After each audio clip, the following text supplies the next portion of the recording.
বাংলাদেশের ঘটনার প্রতিফলন এ রাজ্যে। রবীন্দ্রনাথের ছবিতে আগুন দেওয়া হচ্ছে।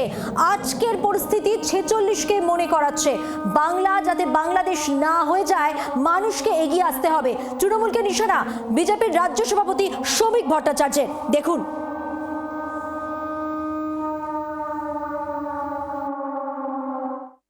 বাংলাদেশের সাম্প্রতিক ঘটনা প্রবাহ প্রমাণ করে দিচ্ছে আমরা কোথায় আছি।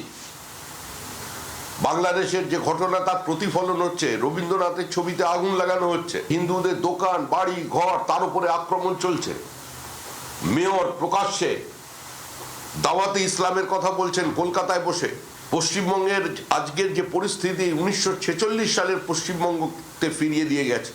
তাই বর্তমান প্রজন্মের স্বার্থে, ভবিষ্যৎ প্রজন্মের স্বার্থে, বাংলা যাতে বাংলাদেশ না হয়ে যায় তার স্বার্থে আজকে মানুষকে এগিয়ে আসতে হবে। বাংলাদেশ একটি স্বাধীন দেশ। তিনি তুলনা করছেন বাংলাদেশের সঙ্গে ভারতবর্ষের একটা প্রদেশের, শুধু ক্ষমতা পাবো বলে, এবং সেই প্রদেশকে তিনি আতঙ্ক তৈরি করছেন। আতঙ্কের মধ্যে দিয়ে আমরা আসব, আতঙ্ক সৃষ্টি করে। এটা কি কোনো ভদ্র সভ্য রাজনীতির অঙ্গ?